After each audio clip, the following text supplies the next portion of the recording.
Good afternoon. Had to check my watch, and I caught just the tail end of the worship service. Thank you so much for allowing us to come and welcoming us as you so warmly this morning, this afternoon. And it's my blessing to be here and thankful for this opportunity to assist you in any way that we possibly can, either directly today or in follow-up with a specific question or specific issue. I work for the Governor's Office of Homeland Security, and we don't directly do a whole lot other than manage shelter at home. But what we do a lot of is coordination with FEMA and our other state and local parish partners to make sure that every available opportunity and program that we have is being implemented to the maximum flexibility that we can and helping as many people as we can. Senator Barrow was absolutely correct. There are some things that government can do, and there are some things that government can't do. And I'm thankful for our churches, for our volunteer organizations that have gone above and beyond, whether coming in from out of state or just crossing the street and helping a neighbor as a part of the recovery process. Oh, I need to stand up. Let me stand up. Y'all heard everything so far. I don't have to start over, right? Okay, right. Very good. Very good. So all of that has been such a blessing to so many people that may not have gotten to the point that they are today had it not been for a neighbor, had it not been for a church, had it not been from a volunteer organization to come in from out of state and fill in all of those gaps that we all run into through the recovery process. The other thing that I want to say is that it's a miracle that we didn't have more loss of life. When you look at what was happening with the flooding, when the flooding occurred, the way that it occurred, how fast it came, we all should just be thankful that we did not have more loss of life than we did. So now let's fast forward a few weeks, and we're in the middle of trying to figure out what recovery looks like. And so this afternoon, I'm not going to say a whole lot other than to be able to help you hopefully answer some questions. But I want to just remind you of a few things. First is, as it relates to the government programs that we're talking about, there's no one-button solution that works for everybody and does everything that we need it to do. We wish that we had that option, but we don't.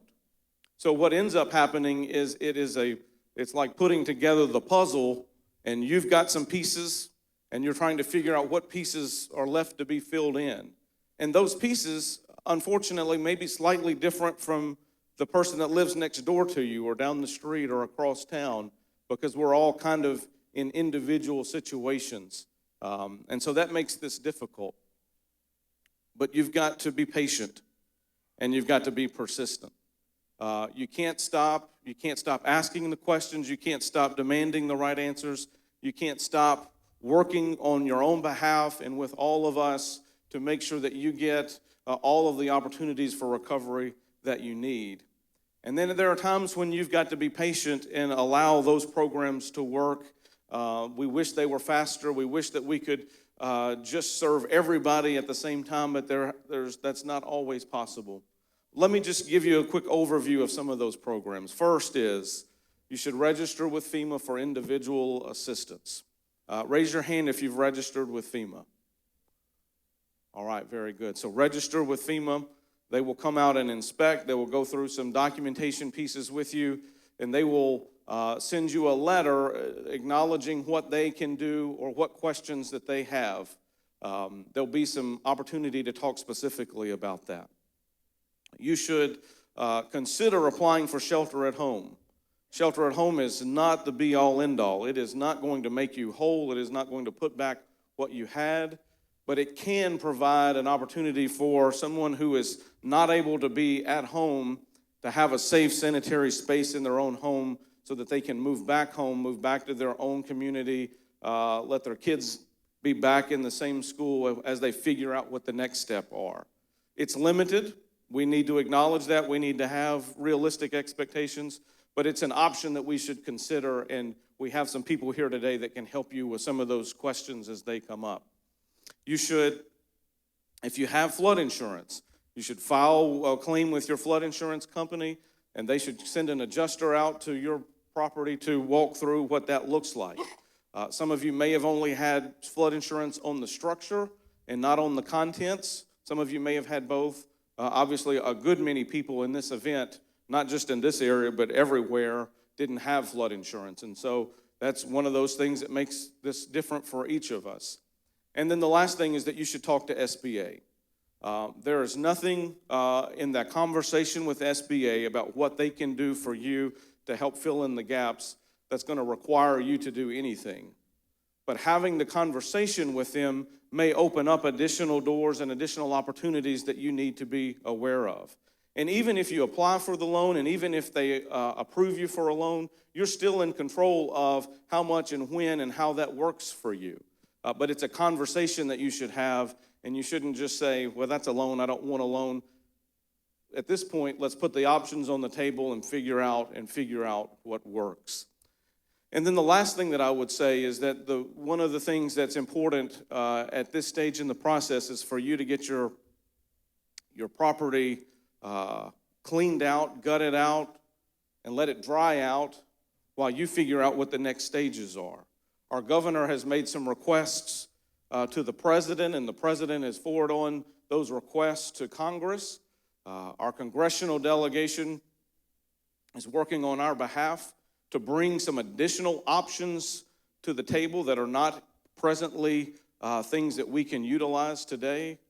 We need to know more about what that looks like. We need to know more about what those options are going to do and what that funding can do for us before we rush into something and figure out, a month from now, well, if I would have known that was coming, I would have waited. I'm not telling you that we're going to be waiting forever, but I am saying that the first goal is to get the house gutted out and let it dry out, and then we figure out what comes next after that. So I'm happy to be here today, happy to help you in any way that I can, and look forward to some dialogue as we go through some questions. Thank you.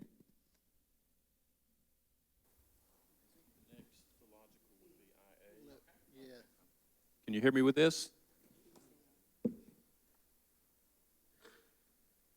My name's Sonny Motley. I'm part of the individual housing program. You all, the folks that registered, may I see a show of hands of folks that have registered again, please? See, we're going to make you do something here today. All right. Now, those who have not registered, if there is nothing will happen, this is a process that will allow you to get into the system for additional FEMA assistance. So if you've not registered, we don't know that you're out there. So we want to make it easy for you to register. You can go to any one of our disaster recovery centers. We have a list of those, and it's a very easy process. You can do it by calling the 1-800-621-3362 number, easy as well. And as this gentleman said, once you are into the system, you will receive an inspection. Those of you who are already registered, you can explain that as well. FEMA contract inspector will come out, take a look at your damages, and you'll be receiving documentation to know the next step. Now, one of the things I want to caution you on, and I bet some of you had this happen, is you may receive a letter that says you're not eligible. That happen to anybody? Okay. Lots of times it's a little thing. By law, FEMA can't pay you for something someone else is going to pay you for. So if we came to inspect your property and we saw a certain amount of damage and we see that you do have insurance, then we need to know what your insurance company paid for. That's the first line of defense is your insurance. That's why you and I pay these higher insurance premiums, is to help us during times like this. So you want to get them involved in that as well.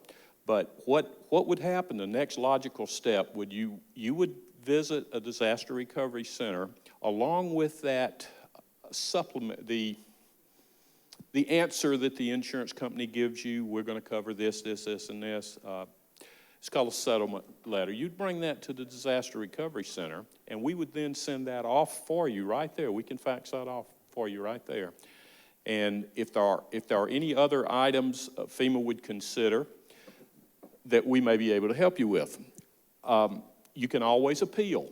Any decision that FEMA has, you can appeal. To appeal, you have to do that within 60 days of a letter that you receive that tells you why you're not eligible for a certain thing.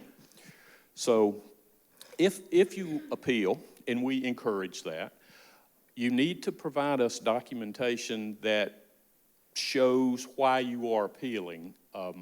It's your government. We don't want to say, well, I just disagree and that's that. You got to give us documentation, and we can, up to including sending another inspector out to look. Maybe we missed something, and that does happen from time to time. So that I would recommend, if you haven't registered, please do. I would echo the shelter in place. We can provide documentation, and I know it's up to $15,000. The inspector would come out and make the basic repairs to your home so you can actually live in the house and while you're continuing on with your further repairs. Now, that program helps you in addition to anything that FEMA helps you with. You do not have to register with FEMA to receive that program, to be entered in that program. We would highly recommend that you do register with FEMA. This gentleman is going to talk about the SBA portion, and FEMA, again, is a process. If you have damage to your personal property, and I've ridden these streets, and anybody that lives around here, I can vouch for you got damage to your personal property. FEMA needs you to go through the SBA process first, and then if you are turned down for the loan or decide not to take the loan, then it will be sent back to FEMA for us to consider the personal property damages that we saw whenever we inspected your property. That make sense? Okay. There are are anybody receiving rental assistance now to find another place to live? I know they're hard to find a place, and that's why we have the other programs such as the shelter in place. We have the transitional housing. We have mobile homes. Have anybody requested a mobile home for your property? Okay. Does anybody have a mobile home on their property yet? Okay. That process it has a lot of arms to it. There's permitting, there's licensing, there's electrical changes and things like that, and we're working on that, and it's really starting to roll now. This disaster is the largest disaster we've seen since, I think, Sandy. We have had over close to 150,000 registrants. They're still coming in at about 250 a day or better, registering for FEMA assistance. So some folks just said, well, I think I could handle it, and they didn't register, and they get into it, and they know that, gosh, this is a big thing, and we need some help. We'll be here. Are we going to stay a little bit afterwards to answer specific questions? We can do that for a little bit, but hold your questions, and I think we're going to do a Q&A at the end of this, and I'll be happy to field any questions that you might have. What I'd like to do is turn it over to Garth now from SBA and let him kind of pick up where I left off. Thank you, Sonny, and thanks for having us here today. Appreciate your time. So Sonny and Casey have both sort of described how the federal disaster assistance and the state working with our federal agencies are trying to find all the solutions to try to get people as close to pre-disaster recovery as possible. So SBA, maybe most of you have heard of the Small Business Administration, but most people, until they're hit by a disaster, don't realize that the organization I work for within the SBA is called the Office of Disaster Assistance. And the Office of Disaster Assistance has been helping homeowners, renters, of course businesses, private nonprofit organizations recover from disasters since the 1950s, actually. And we do that in the form of low interest, long-term recovery loans for both homes, the primary residence of a homeowner, for personal property for homeowners and renters, and for business assets, furniture, fixtures, equipment. We also offer small business owners what's called economic injury funding, some funds because you're hit by a disaster, you might have lost your biggest customer, you haven't been able to do regular business, and your working capital funds are impacted. So we help the whole spectrum, but it is a process, and the way this works is the number one step, as Sonny mentioned, is register with FEMA. And people can do that. I see this number in my sleep. It's 800-621-3362 or 800-621-FEMA. Anybody can do that easily on a phone. It's about a 15-minute phone call, maybe a little longer depending on the questions, the details of your family. But you can also do that online at disasterassistance.gov. That's the main portal to start the process. When homeowners and renters register with FEMA and all businesses, private nonprofits, then that information that's taken by FEMA is automatically referred to SBA. Electronically, we work hand in hand. We get the basic contact information. Not all homeowners and renters are referred because some folks are unemployed. And how can they take on a loan? They've been unemployed before the disaster, or they're on a very limited fixed income and they have family to take care of. So there's certain criteria that FEMA looks at, and if people are below a certain level of income or have no income whatsoever, we're not gonna make those individuals go through the loan process because there's no way they can qualify. So some individuals are not referred to SBA, they're automatically referred to other grants, which are called other needs assistance grants, that FEMA offers in conjunction with the state.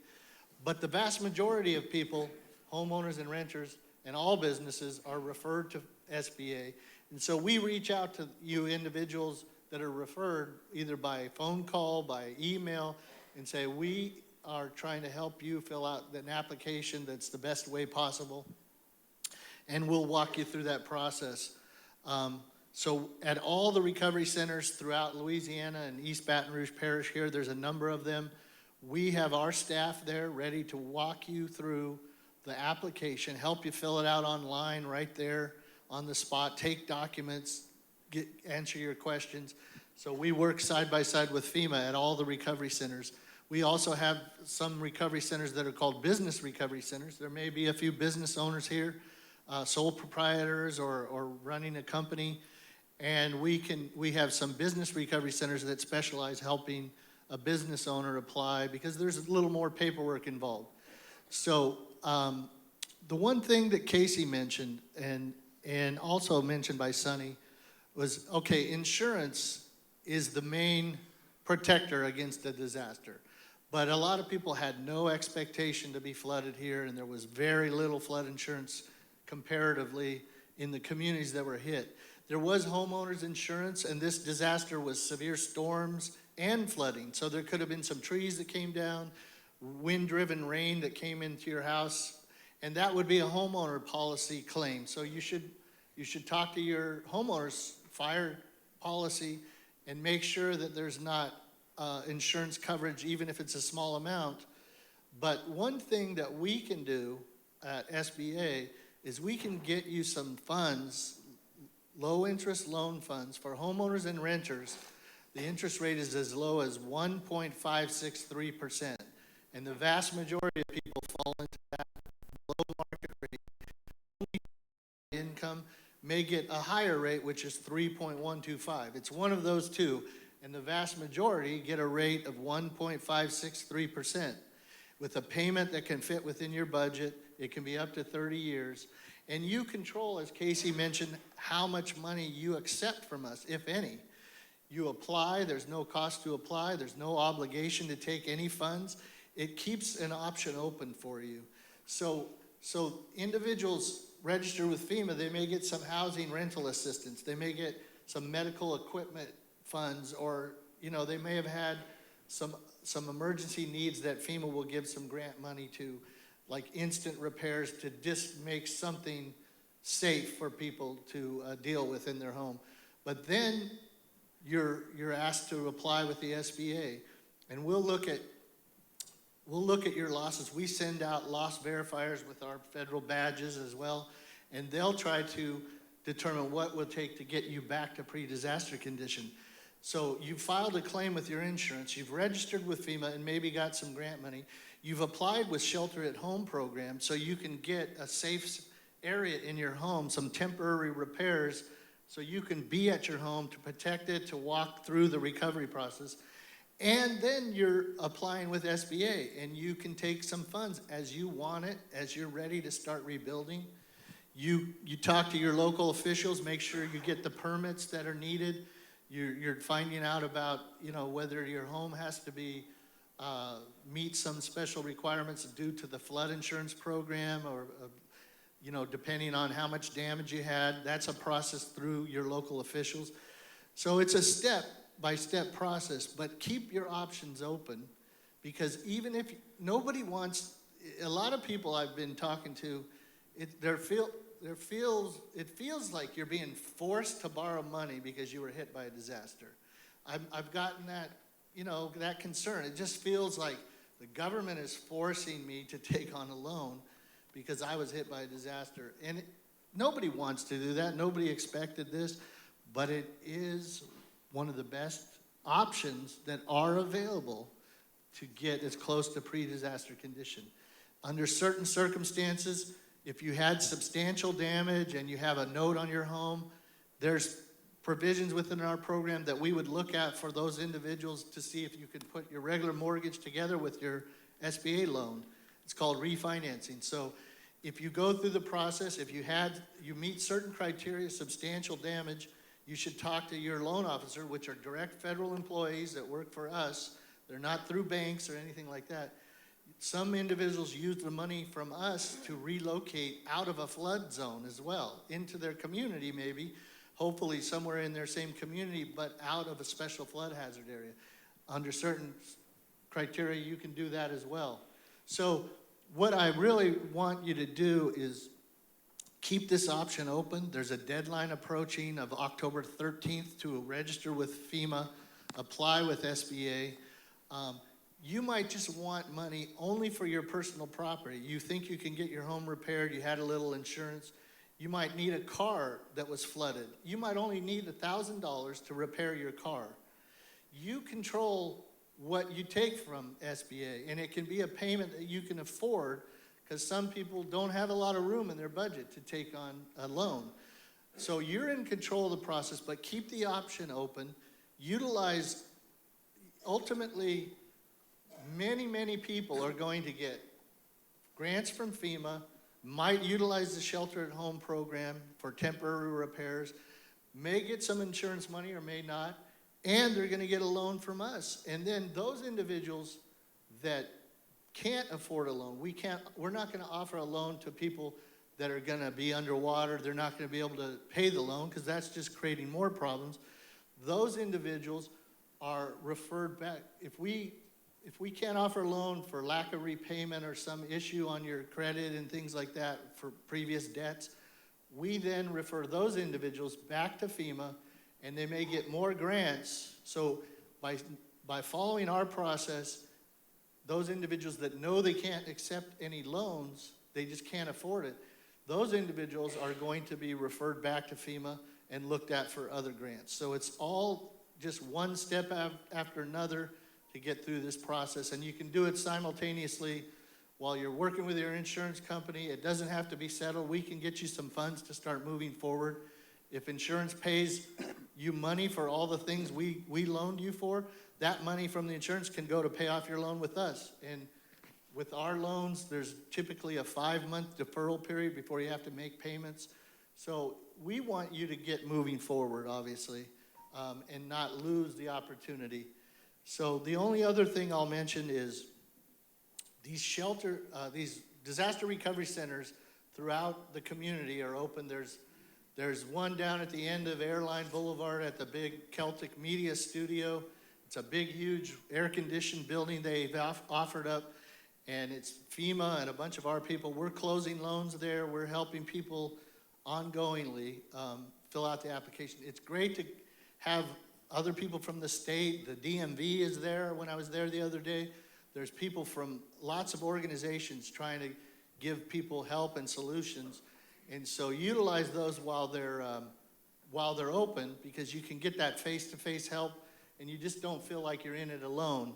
I have some documents here that give you the details of our program and how to apply. It can be done at home on your own computer, but the face-to-face help I highly recommend. And last thing I'll just say is as Sonny said, this is a big disaster.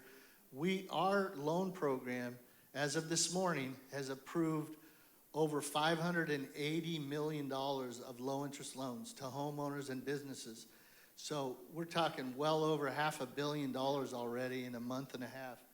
And, you know, FEMA has helped. There's been a lot of money that's being dispersed on the street to get people moving forward. But, you know, it is big, but that doesn't mean the key thing that I want to convey to you, even if your needs are you feel are smallest, you're not taking money away from anybody else that was hit harder than you by using our program, by taking FEMA money.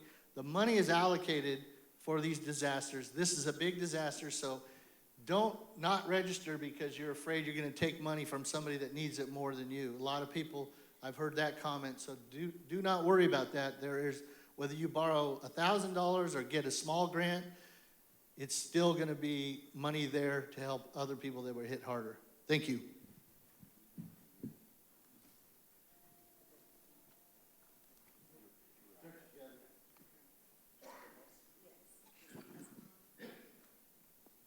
Yes. Good afternoon. Ezra McDaniels with the Shelter at Home program. I think Casey mentioned earlier the specifics of the Shelter at Home program. I know you're going to have a lot of questions about it, but the basis of the Shelter at Home program is to get you back in a decent, safe, and sanitary condition. Now, are you going to have your granite tubs and your nice hardwood floors? Those are more long-term recovery strategies. What we're about, we want to make sure that you're able to get back home, okay, so that you can get back in your communities, so your children can go back to school, and we wanted to provide you with the basic that you need in order to sustain yourself until your more long-term recovery strategies become available. So that's all I'll say about that right now, Senator, and if they have any questions, I'm ready to answer them.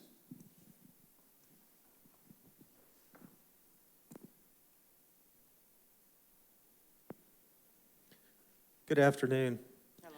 I'm Brian Bartley. I'm with the National Flood Insurance Program, which is a program that's administered by FEMA. The National Flood Insurance Program is a little bit unique from some of the other programs in that it's always there. It's there when there's a disaster. It's there when there is not a presidentially declared disaster. And the other thing about it is it's based on a agreement between the local community that participates in the program and the National Flood Insurance Program. So each community that participates in the program agrees that there is a need for it, and they agree to adopt a set of rules which apply to new development and redevelopment of structures within the community. Now, these rules apply within specific areas throughout the community we refer to as special flood hazard areas.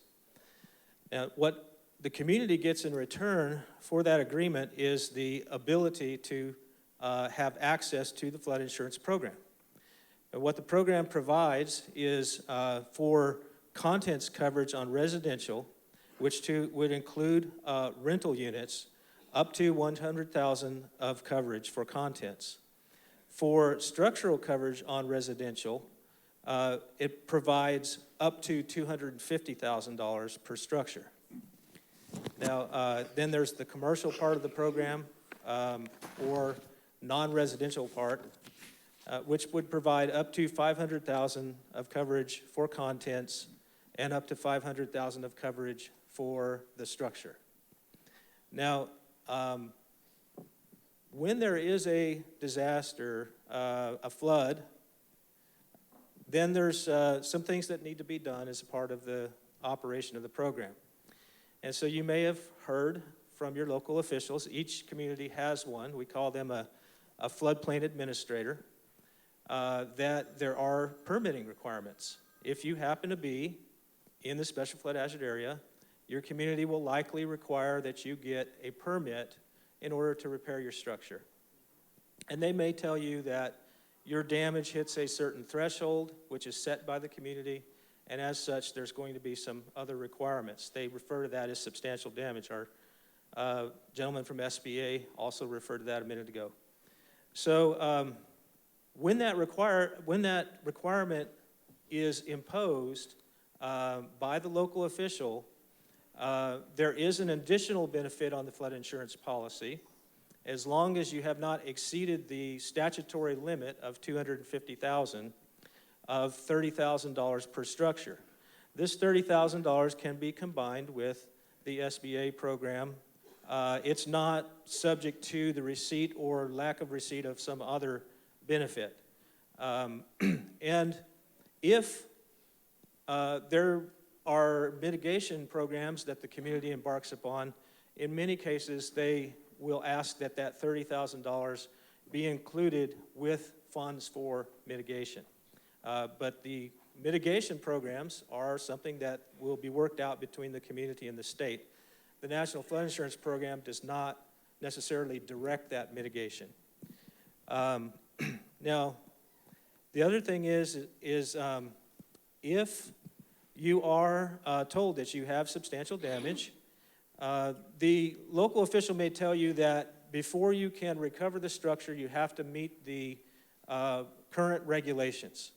However, there is a special provision for the shelter-in-place program, which allows for temporary occupation of a structure that has been determined to be substantially damaged, and it won't affect the compliant nature with regard to the permitting process or the National Flood Insurance Program's cooperative agreement between the program and the community.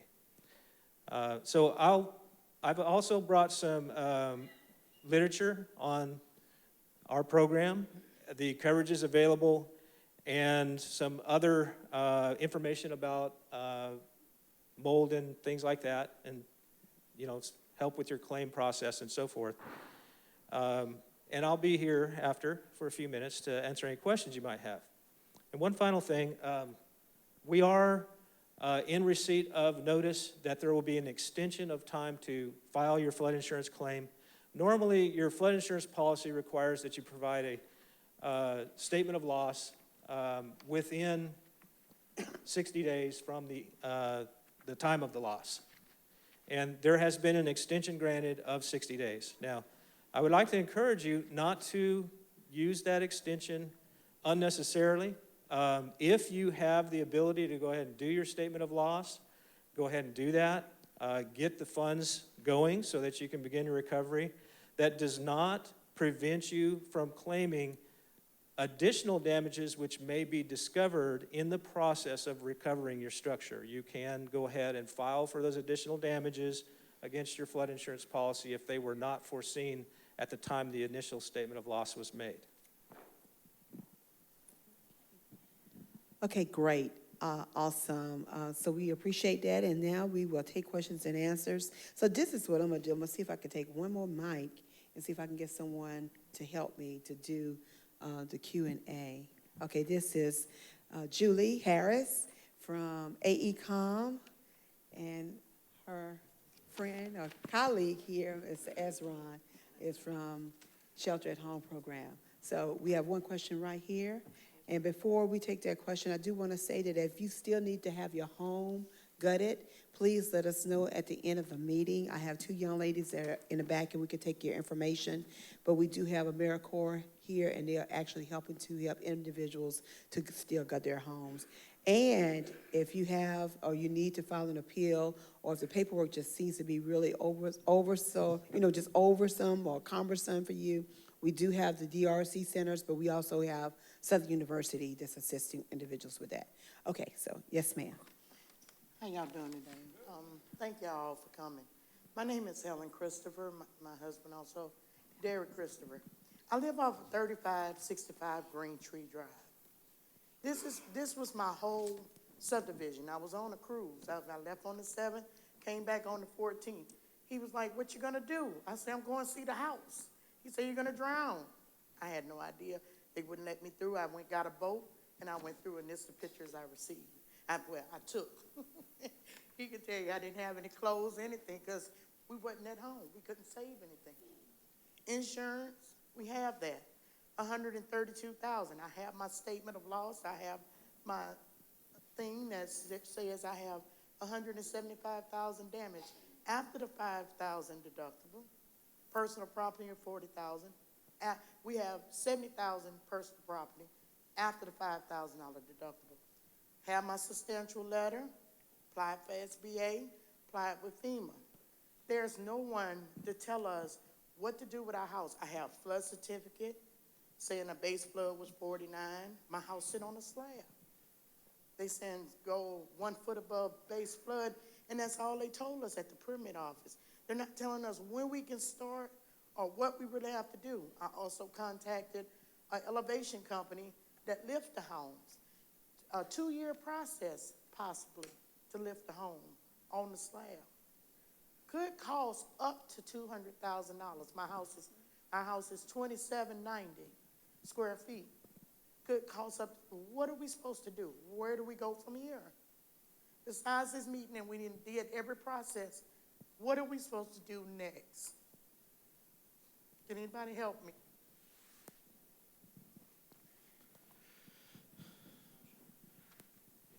So, thank you for giving us the recap of your situation. I'm glad to hear that you had insurance. Have you gotten any advance payment or payment from the insurance company yet?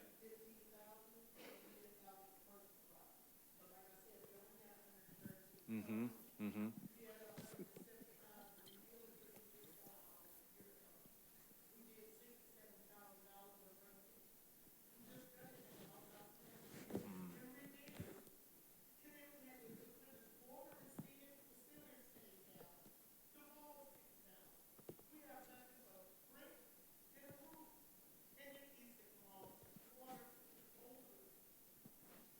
Okay, so, I think there are some specifics to your situation that we may need to talk offline about how to navigate some of those specific situations. I would say generally, in your situation, we need to make sure that you have some interim housing so that you've got some time to figure out, because what they told you, and I don't want to get into whether it's going to be 2 years or not, but the reality is it's going to take some time to figure this out. That much we know. And some of the things that the governor and the president and the congressional delegation are working on may come in to benefit and either speed up or give additional options on how that's going to work. Unfortunately, we can't say today exactly what that's going to look like and when that's going to happen and how much. So we can talk offline about some of the specifics, but I would say generally we need to find out a good, stable interim housing solution while you figure out, okay, this is how much flood insurance is going to contribute. This is what, if anything, FEMA can do, what your SBA options are, and then you've got that information in front of you to figure out, okay, these are the resources that I have to take the next step. As it relates to rebuilding and potentially having to elevate, and what the city parish is going to, assuming that that subdivision is within the city parish, what they're going to require you to do or not require you to do. Again, we want to make sure that you've got something stable to live in for now while we figure out what those options are. We all wish that we could say this is exactly what needs to happen and when and how much money is available to do it.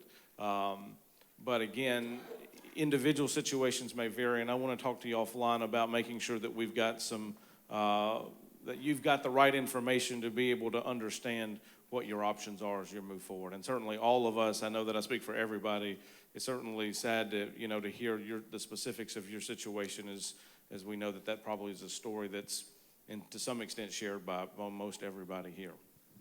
I would just like to add a couple things, based on what you described. It sounds like your home is in a special flood hazard area? Yes, sir. Okay, so this is a kind of a prime example. Their home was determined to be significantly damaged. Therefore, to meet the NFIP flood insurance requirements, it may be required to be elevated. So, as was mentioned, your policy, since you didn't hit that you didn't have 250 coverage, you may be eligible, if you decide to rebuild, if you can go forward with that, you may be eligible for the NFIP increased cost of compliance, ICC money, which it's part of the policy and it could be up to $30,000 if you did decide to elevate. But your example is what I talked about a little bit ago, somebody that might decide to relocate out of a special flood hazard area, therefore potentially eliminating the requirement for flood insurance. You know, you can potentially use the funds that we're providing to relocate to a different location. And then you would have time to just deal with your property and you might sell it off. You would ultimately sell that property off at some point and that money could help pay down the loan with us. But you have a period of time, matter of years to do that, and it's part of what we would look at for potential relocation. You're basically, you know, involuntarily relocating because you're having to raise your house. These requirements are being put on you. So just as you go forward, okay, look.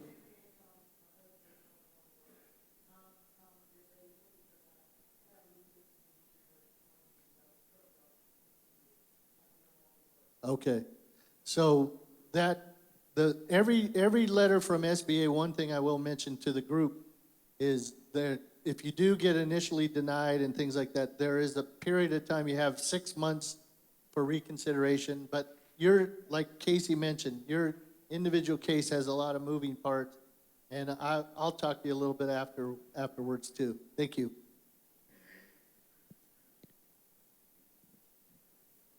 Good afternoon. I'm Cindy Poe. I'm with FEMA in individual assistance. And I just wanted to add, as you have already applied, you are in the process or can be in the process for rental assistance that can provide you funds to move someplace else, whether you want to rent an apartment, whether you want to rent another home, however you want to address your living situation.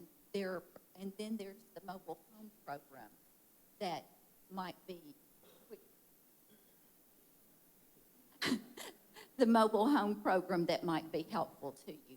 But have you received a phone call yet from anyone to find out what your interest might be? Okay. And then just recently, I think it was this morning, I saw some information because there could be others of you who have received a phone call and expressed an interest in either talking with someone about a mobile home or seeing if you have enough property, at your current home site or at a commercial property. And there may have been a significant, not really significant, but more time than you were expecting to hear a response back from us. And they are planning to start making telephone calls to you. So if you've expressed an interest in a mobile home, then we will be calling back to give you a better time frame or to let you know that you haven't been forgotten. It's really frustrating, I'm sure, to be there wanting to move forward with your recovery and not being able to know where you are in the process. So I wanted to be sure that you knew that. And if you have specific questions about your rental assistance, found a place that you want to rent and you want to know how to get additional rental assistance, you can go to the Disaster Recovery Center and they can explain that to you and make certain that you get the letter to request continued rental assistance for up to 18 months from the time of the declaration. So it's 18 months of assistance. And that's what normally the assistance is provided for.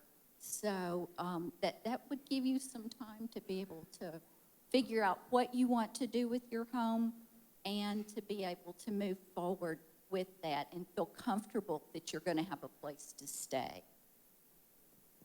Before we take the next question, I just want to say, I know Mr. Tingle said this earlier, because we are pushing and really looking for additional funding to come down for different programs that we don't even know yet what they may be considered or called, to assist individuals that have unique cases and unique situations. And I know that I've spoken with the governor specifically about seniors having to rebuild and restart all over and really trying to create something for them. So 3 P's that I heard earlier was persistent, process, and perseverance. And so I just would like to say that and encourage you with that. But know and please get the numbers of everyone up here, get their contact information, including mine, which I know you guys can find me.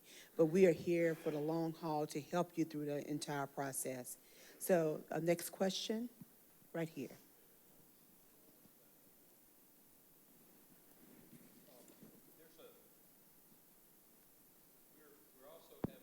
A program called the Multifamily Lease and Repair Program. Now, what that does is that makes a connection between FEMA and landowners who may have apartment complexes, multifamily locations, and as you know, we call them resources, housing, places to live. There are very, very few. So FEMA's looking to assist the landowners to repair those properties so that we can then get folks that require housing while they repair their original homes. And I have the phone number. I'll give it to you if you'd like. If you know anybody that has property that FEMA may want to call, it is 225-382-1464,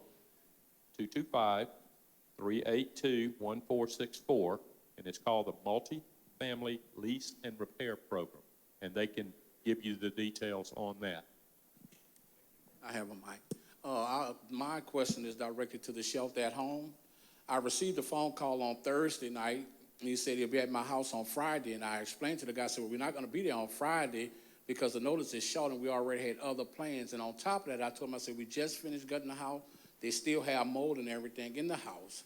And so on Saturday, me and my wife, we left. I got a phone call about 9 o'clock on my phone. When I looked at my phone, it was a guy. So I called the phone back, and the guy told me, he said, yeah, I'm with All Star Electric out of Metairie. I just left your house. I said, well, sir, how did you get in my house? I said, the front door locked, the back door locked. He said, well, I went through the back door. I went through your gate, and I opened one of the doors in the back. I said, well, I already called him and told him that I wasn't going to be there. And I said, well, why would you go in my home if you know I'm not there? Well, you signed a release for me to come in. I said, I signed a release saying that someone had to be there when you get there. And so he said, I just left your house. It was 10 o'clock at night. So me and my wife, we stopped what we were doing. We rushed back to the house. He pried the back door open, went through my back gate, and he put some electrical boxes in there. Then when I called to try to talk to them to get some sense of this here, you know, I was treated like, you know, hey, well, you nothing. I came and did a job.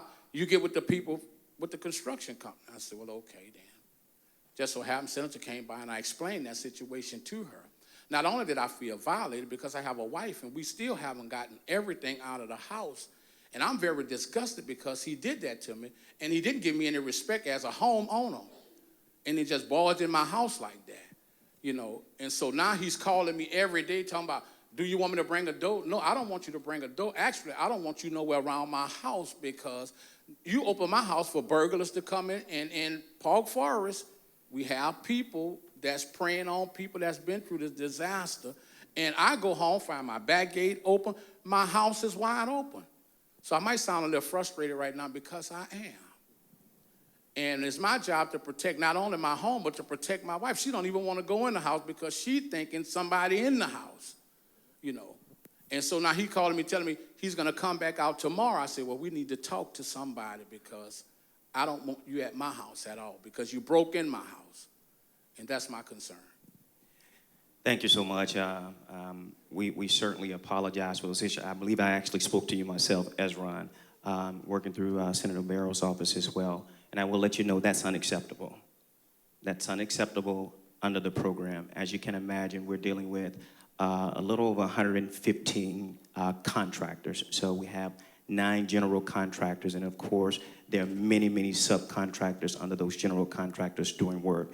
I believe this particular issue was, the way that it came back to me was that there was a miscommunication on the team. It should have stopped when you informed the original group that you were not going to be there. They are not to go into the property unless there's express consent.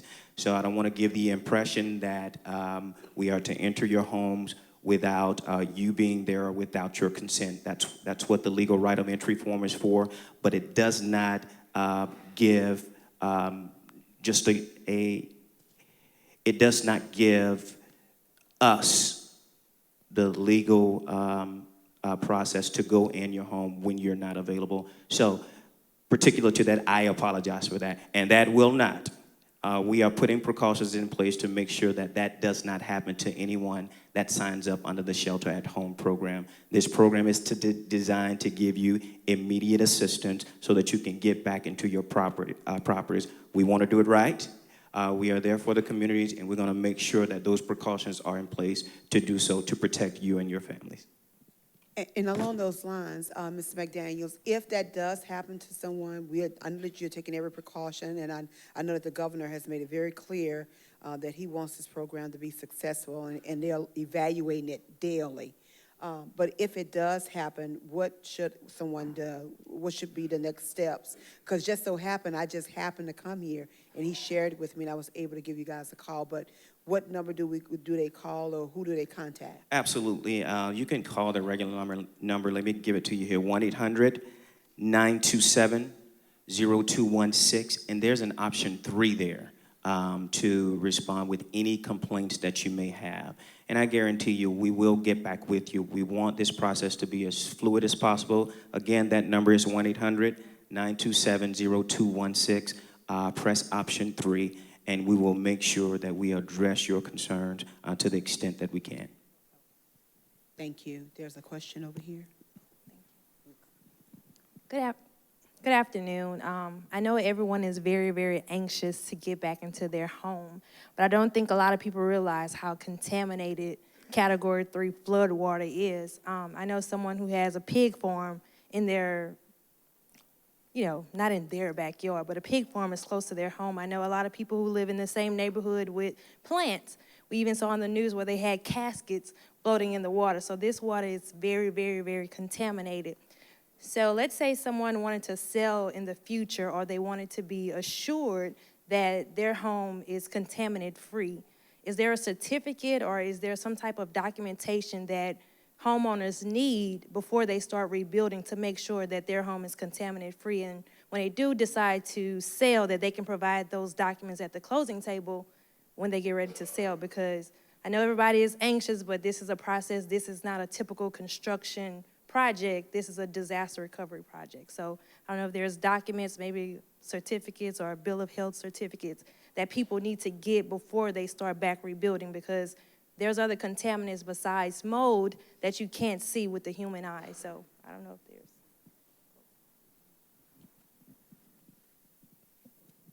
I'll be the go-to. We don't know the answer, so we'll take your information back, designee. I think that's a very good point. I know that there are disclosures related to flood. I'm not aware of specific disclosures related to things outside of that. So let us talk, and it may be jurisdiction specific as well. So it may not be the same answer in Zachary or Denham Springs as it is in East Baton Rouge Parish. And so let us take that information back. Make sure that we talk afterwards so that we know how to get in touch with you, and we'll route that answer back through the senator to make sure that that information gets out, so that whether it's you, interested in potentially buying a property, or whether it's you interested in potentially selling your property, you have some idea of what that will look like. Okay, all right. I know they was talking about the FEMA mobile homes, and I had a phone call. I did the interview, and someone was supposed to come out and survey to see where they would put it. And I waited, and there's no number to call to find out what's going on. But I heard on the news that the mayor of Baker haven't approved the FEMA trailers for Baker, and I'm wondering why. There is a process, a time frame process, as I said a little bit ago. There's once you are determined eligible for a mobile home, and the criteria for the mobile home would be $17,000 damage as seen by the FEMA contract inspector for home repair when they came in. Now, we also have folks that were renting property also, not owners, but people that live in apartments and things like that, and their criteria for those as well.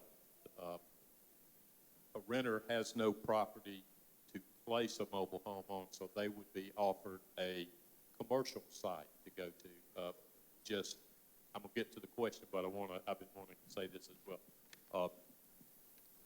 We have gone through and leased pads in mobile home parks and put our mobile homes in there. So usually a renter, someone that was renting, would be able to go there and go through the process of finding another place to live.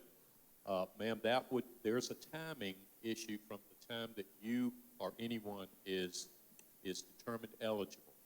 And you're right, the first step after that is to come out and look and see if the unit will fit on your property, physically fit on your property. And they look at things like sewer and where electrical will go, with water and setbacks and things like that. I'm not aware of the mayor not approving units on private site. I know that process is in gear and running right now. As Cindy said just a moment ago, we have implemented a procedure where someone will be calling and say, yes, you're in the system. We've not forgotten you. You're there. We're just so busy. We'll be getting to you. They'll set up an appointment for you to be there. There is a right of entry. We need your permission to come on your property. So there's a right of entry form that we'll need to get you to sign for us so we can do that. How long has it been since someone said that you were eligible for a mobile home? Ma'am? Close to a month. Can you and I speak after this is over and let me get some information for you, and I'll run that to ground for you? That's too long. Okay? And I would like to add that I know that each municipality have different ordinances, and so in our normal ordinance, even in the city of Baton Rouge, you cannot put a regular trailer on certain lots. And so what EBR did was immediately the council came in and they actually relaxed those rules so that people could do that. It's my understanding that I believe that in the city of Baker, that has not happened. That ordinance that they have in place that will allow you to place a trailer on your lot is still in place. So that means that if you live in a residential area that is not deemed like for manufactured housing, then you cannot put one there. And so the first step or the next step, one of the things that may need to be done is actually meeting with the council or talking with the council about perhaps actually relaxing those rules during this period of time that would allow people to do that. I do know that the mayor is looking at setting up a temporary commercial site where there would be manufactured housing there that's specifically pretty much for the people of Baker and people that live a little bit more north of there. I did hear that, but we can talk a little bit more about that too. While we're talking about mobile homes, if you receive a mobile home, if you're going to be offered a mobile home and you accept it, it's an up to 18-month program. You'll be licensed in to utilize that mobile home. We will send a group around to see you about every 30 to 45 days and make sure that if you're an owner, if you're moving forward with your repairs, if you happen to be someone who is renting, make sure that you're moving forward with trying to locate another place to live. I do want to reiterate this. For the for the FEMA rental assistance that you receive, you are able to rent a house if you can find one. You can rent an RV and put it in your yard and utilize your rental assistance for that. There is a what they call a recertification. If you utilize your rental assistance for housing and you need more, I think Cindy touched on it a little bit, you need to provide us how you spent that money, and so that we can offer, give you some additional funds to continue your places to live, a safe place to live while you are repairing your home. I would like to ask Mr. William Daniels from the City of Baton Rouge, and he's here as the Chief Administrator of the City of Baton Rouge. I know we had one question regarding permits or something regarding permits, but if you would just come join us, I really appreciate you coming at late minute notice to be here. And if anybody have any questions regarding permitting, this would be our gentleman. I know somebody kind of asked something about that earlier, said made a comment.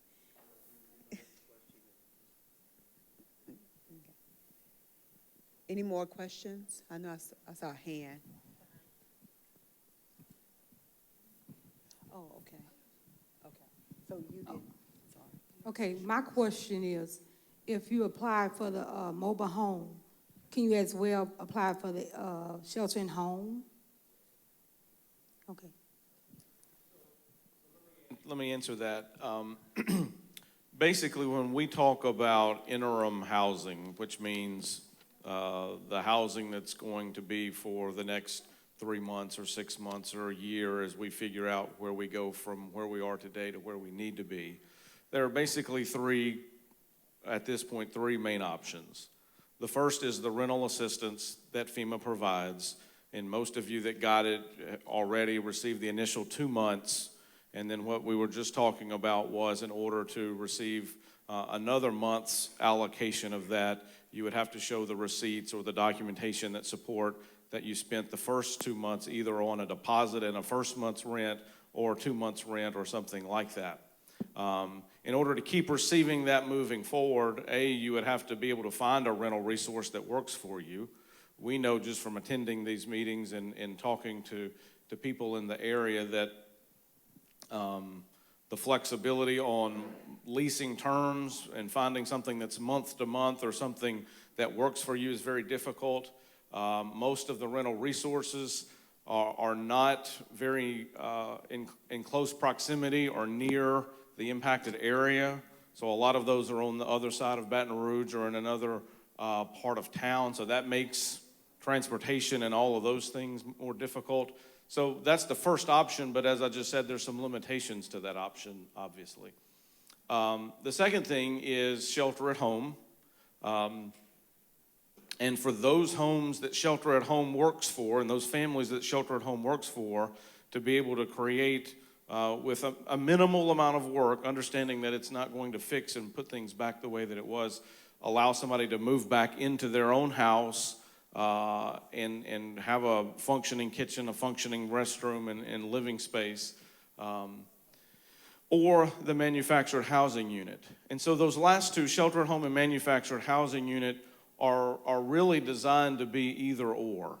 Either we're going to be able to move back into our house with shelter at home and work out where we go from here, or we are able to put a manufactured housing unit on our own property, or we are able to be located in a commercial site that's not very far away that works for us. So those are intended to be a choice that you make. The way that I would propose that you do this, if it's me, is you talk to shelter at home. And you allow that inspector to come into your house and show you what it is that they can do and what it is that they can't do. And then you're able to make an informed choice at that point as that's something that works for me and my family, or no, it doesn't. That's not what I need, and that's not going to be something that works for me. Or it may be that Shelter at Home comes and looks at it and says, it would cost too much money to be able to do what we need to do, and you're not eligible. But talk to them and figure that out.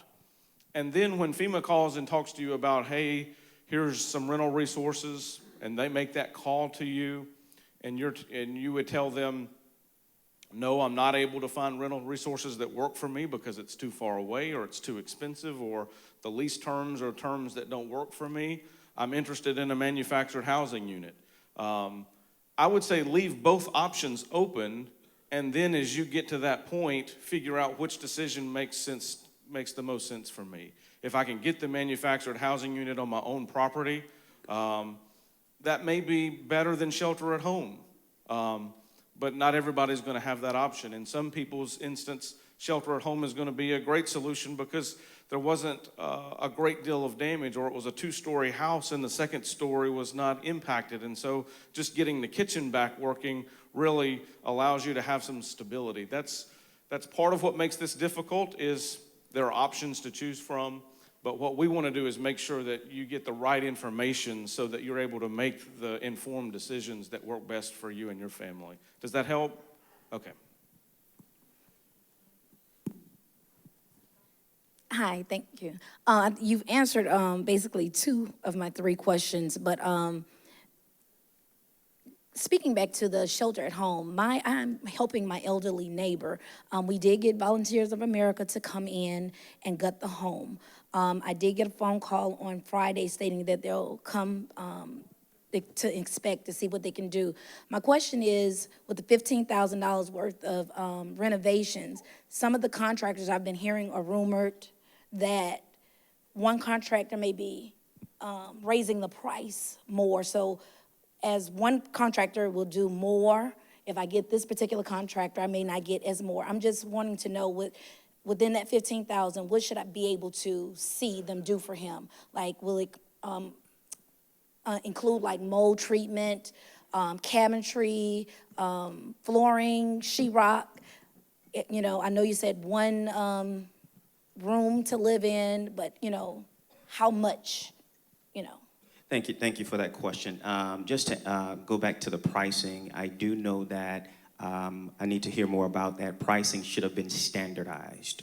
Okay, pricing should have been standardized. Now, when it comes to the cost estimating, once they get on site, they're different contractors, so they may come in and see what needs to be done under the program, and you may have varying estimates. However, the Shelter at Home program is going to provide you with an inspector, and that's an inspector that will come up with what we call an estimated cost of repair to do the property. Now, what should you expect?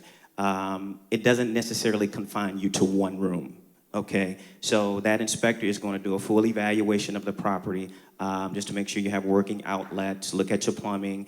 Now we can do mold remediation, but not mold mitigation. And so we will take a look at the whole to make sure that you have our functioning air conditioning, to make sure if you need some level of cabinetry, or I'm not a contractor, so I'm just rolling off some of the things that are eligible under the program. So they'll take a look at the full gamut of services that can be provided under the program and provide the best cost estimate that meets the parameters of the program. All right, and one last question is for myself.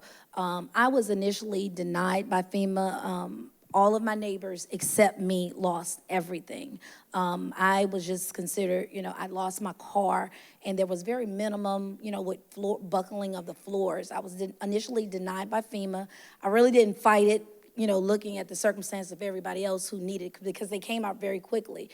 This weekend, I noticed when I was cleaning my son's room, the mold in the closet when I was cleaning. So the mold when they initially came, they couldn't find any tracing of water, but I have very high baseboards. I have like 7-inch baseboards. So when the air conditioner unit went out with the initial storm, now with the being warmer than normal, I guess the mold is starting to rise. What would be the process of me would I have to, get somebody to come in and just tell me every place where there's mold, or do I get FEMA to come back out and do another inspection?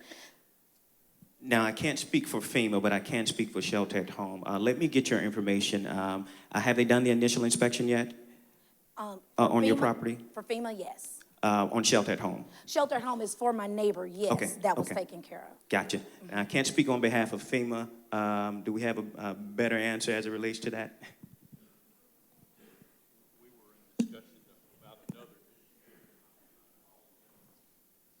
Okay. I, I think the gist of the question was when FEMA initially came out, they didn't catch some things as it relates to mold. And I reported that my car was lost. I lost the car. We lost our AC unit, and it was just some minor flooring. But we applied right after to SBA. SBA denied because they said that FEMA declared that our home was not livable. So it's like we weren't really, we weren't in a bad condition, which we weren't compared to my neighbors, but, like I said, I'm now seeing mold rise in the closets. So the question was, should she have FEMA come back out to actually reevaluate it? Or what would be the next steps? okay. What you would do is provide us with the information about your newly discovered damages, and then they can make the decision about whether it was seen, because oftentimes there are damages that our inspectors know are going to occur, even though it may not be visible at that moment, and he may have already addressed that.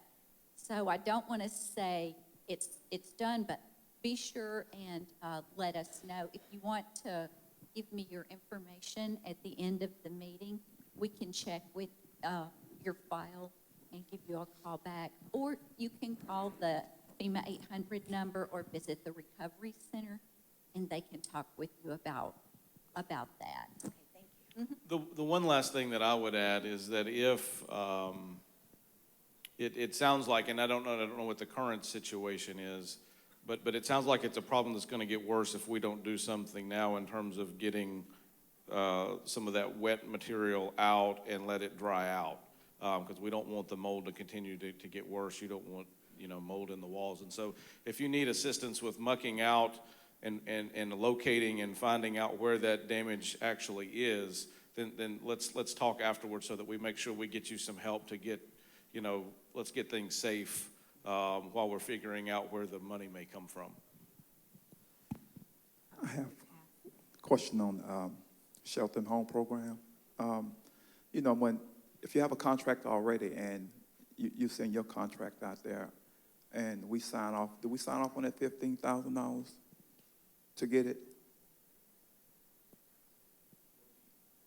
Let me talk a little bit about the process. Now, when they do the initial inspection, it should be an inspector representing the program, should be the homeowner, and it should be the contractor on site. Right. And as I understand, that homeowner does sign off on that inspection based on the scope of work determined at that time. Okay, so I have a contract already, then the shelter program brings in another contractor to come behind the contract we already have. So if they place this in a house and already have a contractor, why should I sign off on $15,000 and use it? Can I get that $15,000 and take it and use it to let that contractor already have to finish doing what he's doing? Now I understand your question. Yeah. This is a FEMA program that's not designed to do that. Okay. And so there are some parameters based on the Shelter at Home program that the federal government will not allow us to do. Okay. So the answer to your question is no. Okay, gotcha. I just wanted to bring that out because it's causing That's a a lot good of question. confusion. And, you got a contract, and then they come out to put that in. The contractor already working, so he got to do double work.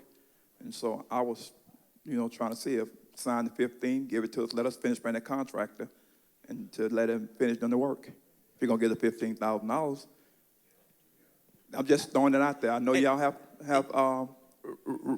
Right. Logically, it may appear to make sense, but, as I've stated, it is a federal program. Okay. And it's not going to allow us to do that at this time. all right, I just wanted to ask that.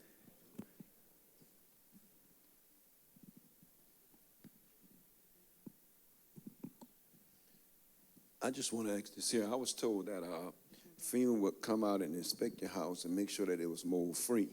Now, I found out in Walker that the city is doing that for the people out there to make sure that they are mold-free. I called for out here in Baton Rouge to find out if our city council would come out or our city would come out, and I was told that they would not come out. So we want to find out that our homes are mold-free and get that certificate if we can to live in.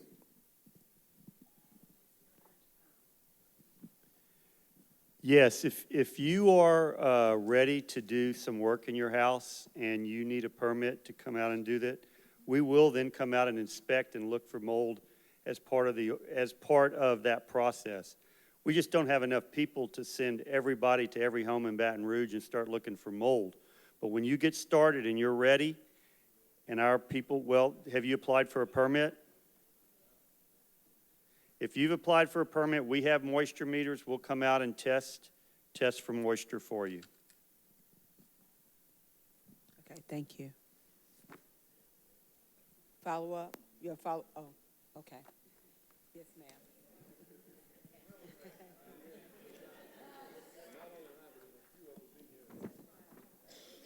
Okay, I have a, I think Pastor may have asked the question. Shelter at Home is I would like to address this too. They did come out to my home, and I guess I'm trying to figure out when they tell you they can put a sink in or whatever needs to be done to have you stay there for a minimum amount of time. Everything that I was told I was getting, when I got ready to rebuild, it was going to be taken out. So the question that I guess I would like to ask is, if we're trying to save money, to me it doesn't make sense to put it in and then have it taken out.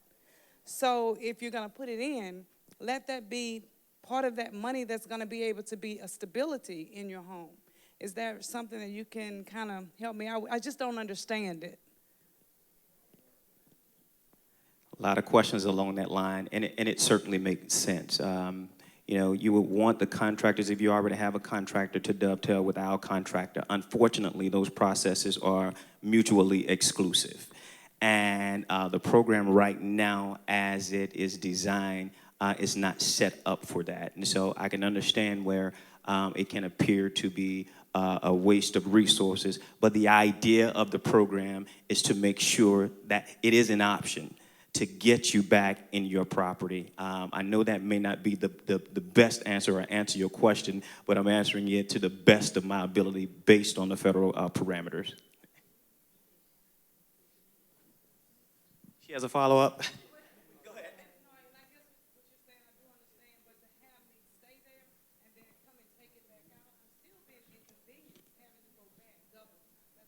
Now, are you saying that your contractor is already there working? I got you. I got you. I think at the end of the day, the goal, and let's look at the main objective of Shelter at Home, and again, it doesn't work for everybody, is to try to get you back quickly.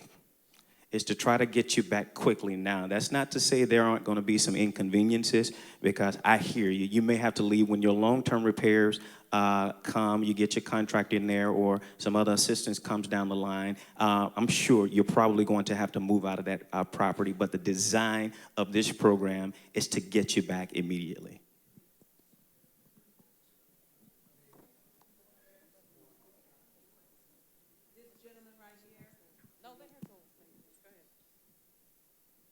okay, it's concerning the Shelter at Home program also.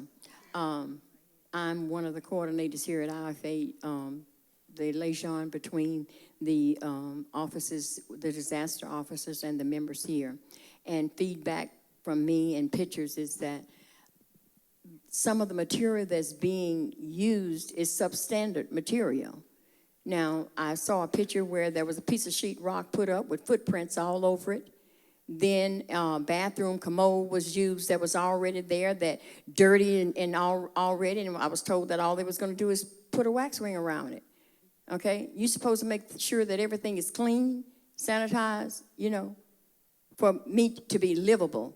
then you put a wall between the bathroom and the kitchen. You put 2 pieces of sheetrock up and a big crack, a 1-inch crack is in between there. And then you're only going to do 1 bedroom. Am I understanding right? 1 bedroom, is that what you're going to do? And I have 2 children in the house, or 3 children in the house. That's all you're going to do. And then you can look straight through the house and you're going to put 1 wall up, just 1 wall. Is that what you're going to do? Are all contractors doing the same thing? I don't think the money is being used wisely. Because and then you have a window that's broken, that's out, and then they take a piece of wood and cover the window with. Why can't they replace that window with a piece of glass? I think the contractors that have been hired, you guys need to give them some instructions. They should have a standard set of rules that they should be going by. One contractor shouldn't be doing something that the others. There should be a guideline, that you should be using to go by. If I go into Sally's house, Sally should have the same thing done to her house when that contractor comes in there. I shouldn't have a dirty commode and Sue got a brand new commode. I shouldn't have a small sink that I can just barely put my head in, and John got a big old sink and a whole sheet of sheetrock. It shouldn't be that. So you guys need to do something about that, because, you're sending people out there that are not doing the jobs that they're supposed to be doing. And if I go to the meetings and come back, they're expecting me to come back with good news. Something that, and I want to have a word. So therefore, you guys have to have a word with me when I come to the meetings, that I can give them the accurate information, because I encourage IFA members to sign up for Shelter and Home program. And some of them ran right out and did just that. But then I get a phone call and they tell me what they got. And it comes back on me. Something needs to be done, and done quickly. Thank you for those concerns. We hear you. Go ahead and give her a clap. We hear you. And you are correct. Our contractors should be doing the same thing. Okay, I know some of us have seen some of the horror stories in the media, so on and so forth. We have since then rectified those issues, and we're giving our contractors additional training. Now, that's not to say that going forward, you're not going to have some bumps in the road, but I will tell you that we will attempt to fix whatever we can. As you know, with sheetrock, under the program, we're not allowed to do it under the federal parameters. Okay, we're allowed to make sure that you have a wall separating bathrooms and any room. Okay, so as it relates to sheetrock, as I understand right now, we're not allowed to do that under this particular program. But footprints and commodes not being sealed appropriately, that's unacceptable. Okay. And we have gone in and attempted to address those issues. So continue to farm those concerns to us. We are monitoring the contractors to make sure that they are doing the same things and going about it the same way. And what we are addressing with them is that, hey, this is more than just going in and building. Guess what? Folks have been impacted by this disaster. So you need to have some level of social skills in order to interact and make sure people are informed about what's going on in their properties. And so there's a sensitivity there. Most contractors, subcontractors, it may not be passed down because the subcontractors are not the general contractor. But we're going to hold the general contractors accountable to their subcontractors to make sure that it is passed down appropriately. So continue to sign up for the Shelter at Home program. We will get this thing right. It's been a little bit over 3 weeks, and we have over 19,000 applications, and we want to attempt to touch all of them, okay? Okay, the ones that have already signed for the Shelter and Home program, and it's substandard work that's done, what do we need to do to get that corrected? Because at this point, it's not livable to them. Right. And they don't want to bring their families into that. And you have children, and what, I'm going to put up a bed and then put mattresses down on this floor, on this bed, this air mattress.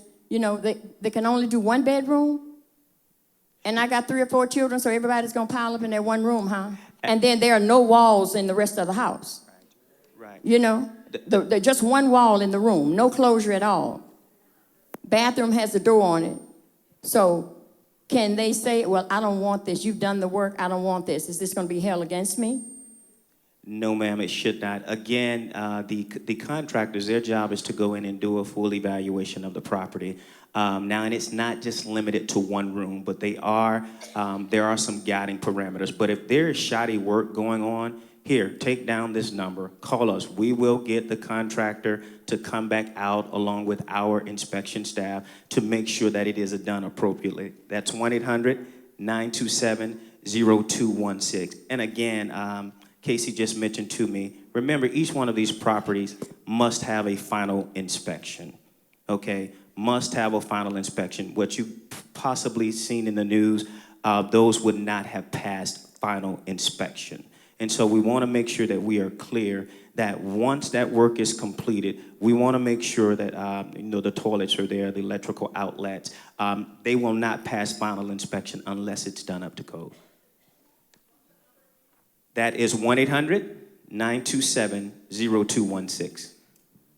And let me just add, if you are one of those individuals or you know someone, make sure you let me know that today. I want to know that today. You can call the number, but I want to know that today, and I want to know the address today. I saw it. I saw the work that they was doing in my neighbor's house, and I didn't want them to come in my house because it wasn't livable. I mean, I really saw it. He said, "This is ridiculous what they're doing to my house." I mean, it's just the truth. And the contractor, I talked to the contractor that was doing it, and he said that they're only allowed to do so much in one room. They're gonna put a wall here, wall right here, this side empty, one plug right here. All right, and he said that it's supposed to be up to $15,000, see, but that's not for everybody. Only you might get $6,000. And the work that I saw them do, it wasn't even $500. I mean, I'm just being honest. That's what I saw. So, I told them, well, don't come in my house because, I'm not going to bring my wife in there and she got a big old wall sitting up there looking at her and things can come in.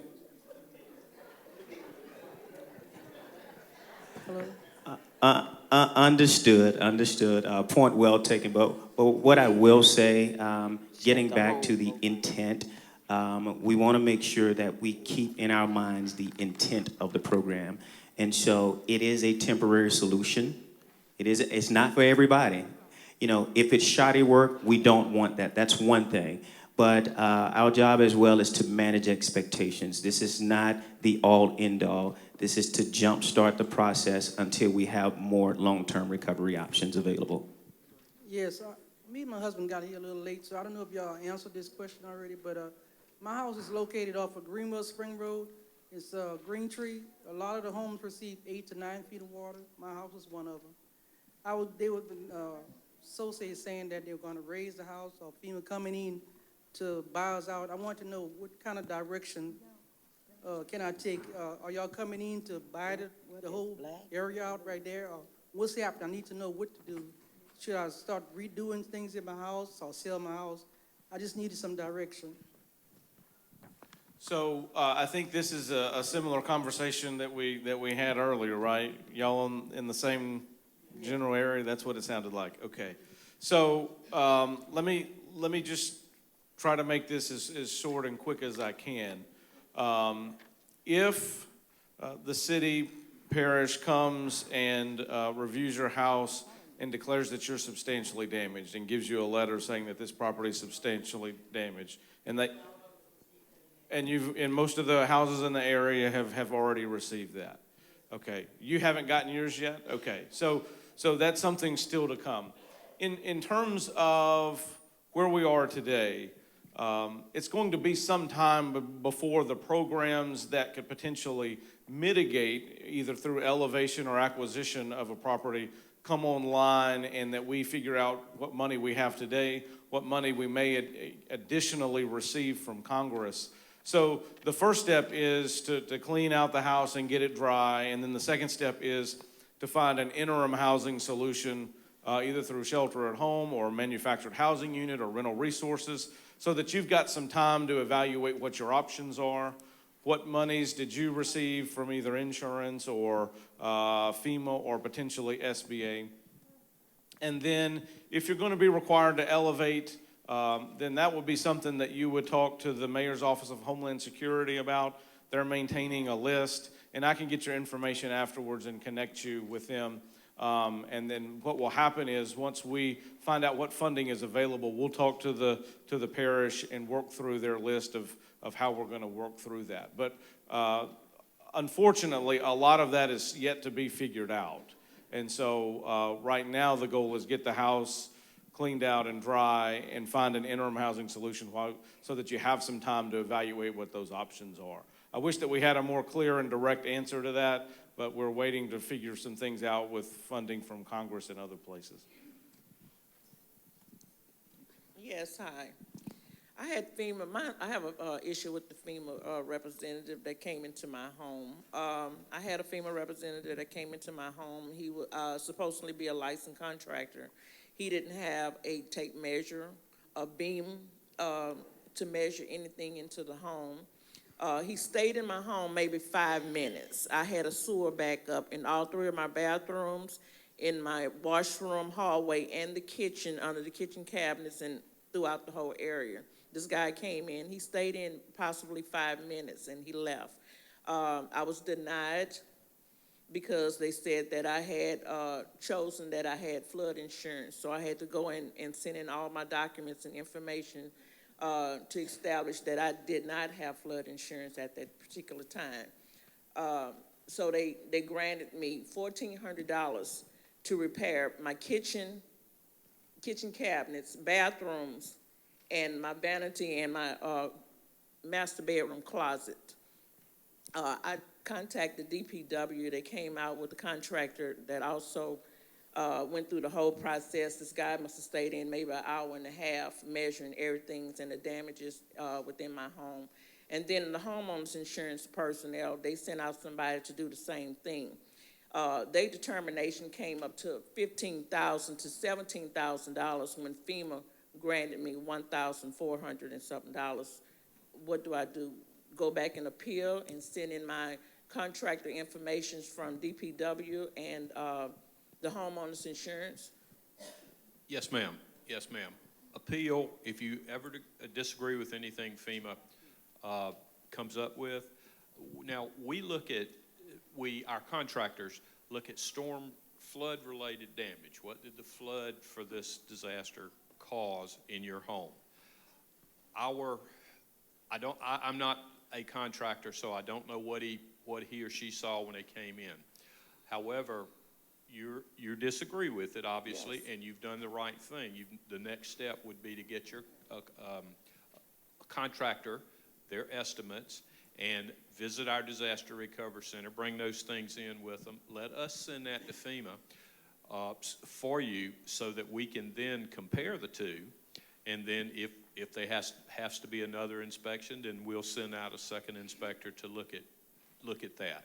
But that's the correct conduit, and you're on the right track with it. Just visit one of the disaster recovery centers. Okay, thank you. Okay. No problem.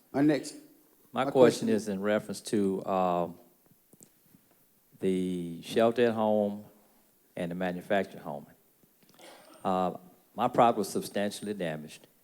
I live in East Feliciana Parish, and I want to know if I get shelter at home, do I have to get some kind of clearance from the local officials before they can come in and do whatever they do?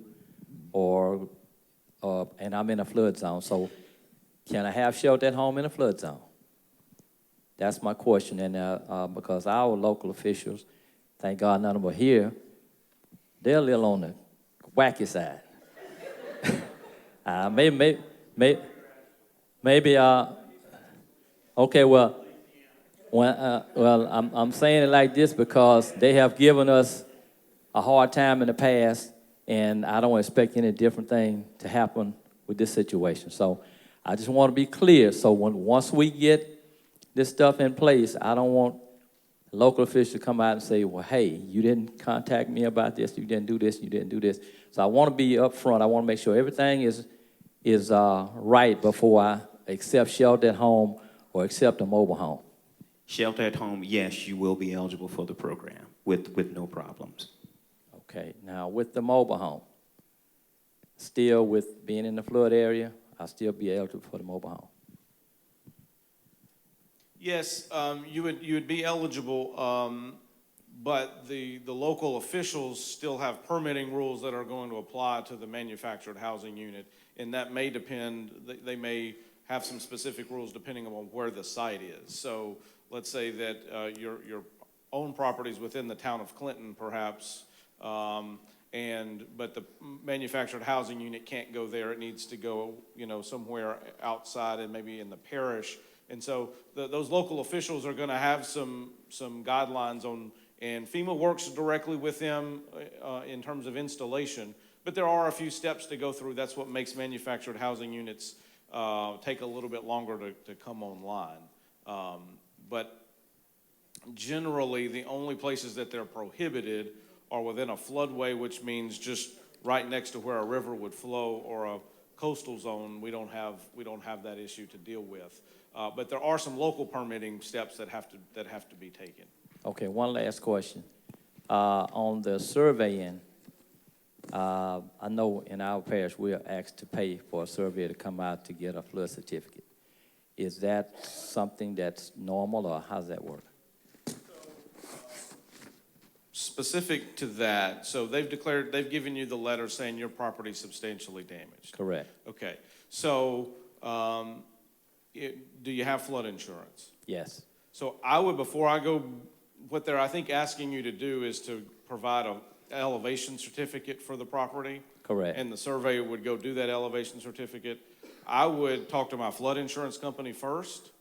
They probably got one on file when you got the policy, but I would talk to them first. You may have some. There is a Louisiana Association of Professional Surveyors, and they have an information line and a website. So when you go to their website, it's got a map of Louisiana, which is interactive. You can click on your region. It's divided up into regions, and a list will come up of everyone who is in that region, and they are a member of that professional association, which speaks to their credentials and their licensing, and their phone number and their email address, so that you can use that information accordingly to look around and find one that will give you a good rate on getting that work done. So the answer to my question is yes, it's up to the homeowner to pay for that? Depending on the jurisdiction, it could be yes, but I would talk to my flood insurance company first to see if they already have it on file. Okay. They may have your property on file, the elevation certificate for your property on file, and I would start there before I go pay for a new one. So the clarification on that, it has to do with when your policy was written and what map was in existence at the time the survey was done. If that survey and elevation certificate was made at an earlier time when an earlier map was in effect, your local floodplain official may ask you to get a survey and a certificate for the current map. And there's actually a difference in some of the reference datum. That's a datum that establishes where sea level is, and everything's measured from that between one map and another. So that's why they may require you to get a new certificate. But that's going to be as far as permitting process and as far as an underwriting process, it's going to be on an individual basis, and also affected by, whether or not you're under the same map all the way through when you had your old certificate made and today. Okay. So,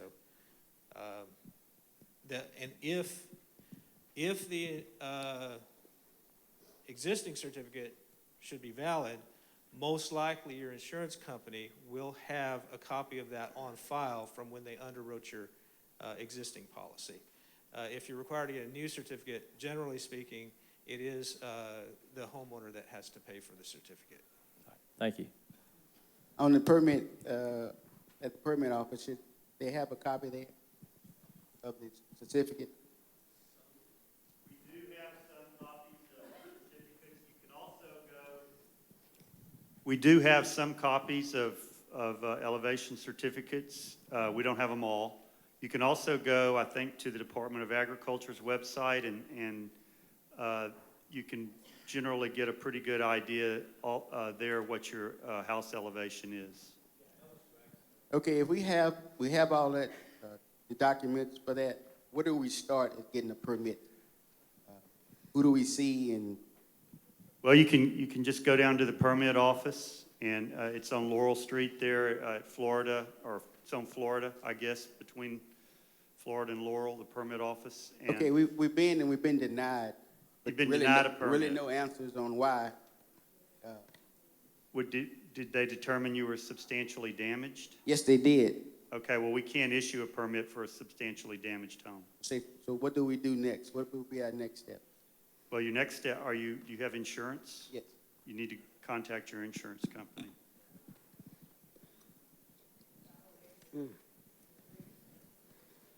Sir, are you trying to figure out in terms of the next steps, in terms of how you begin to rebuild? Yes. Because at this point, then chances are well, I guess a couple of things.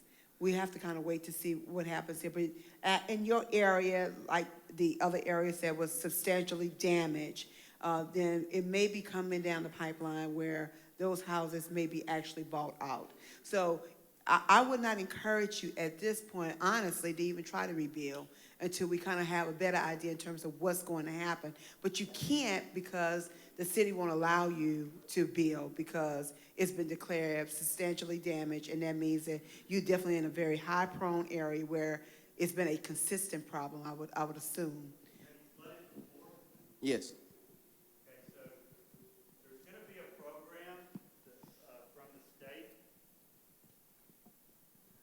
There's going to be a program, but it's administered by the state. We get our money from the state for homes that have repetitive damage. We don't know how much we're going to get.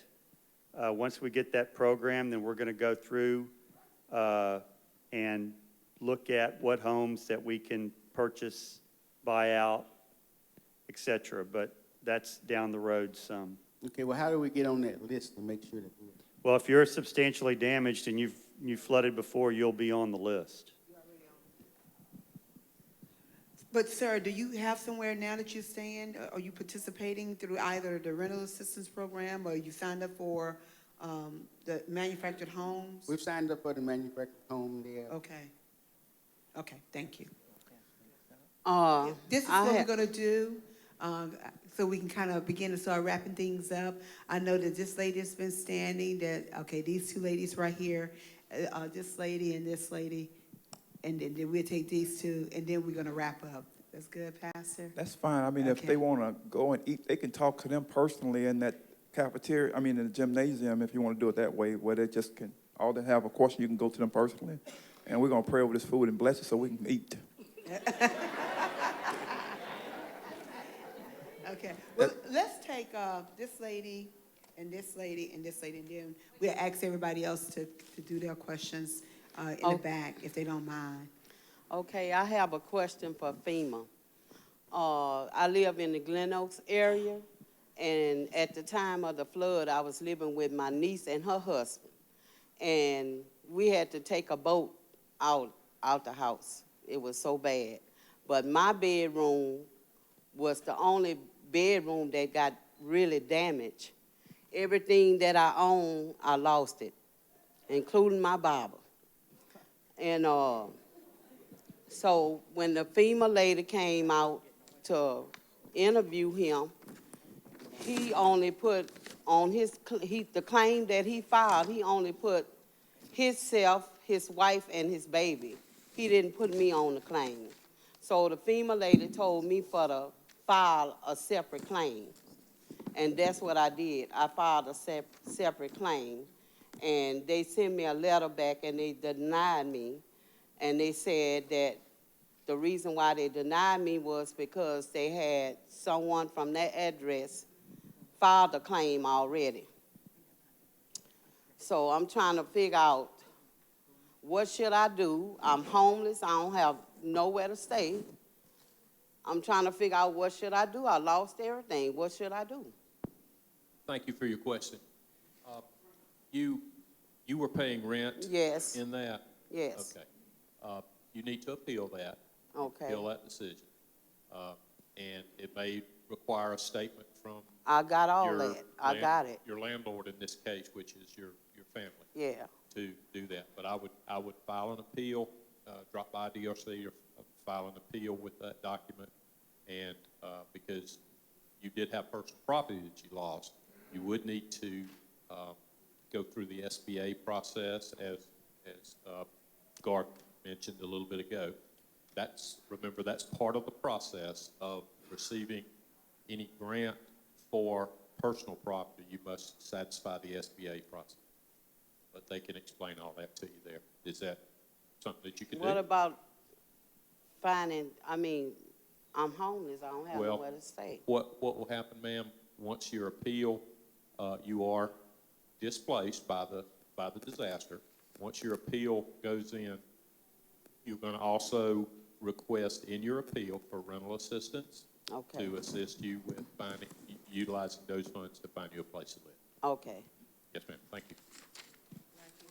My question and statement is, I'm in the same neighborhood as this lady here, but our neighborhood has been under a buyback program for about 3 years now.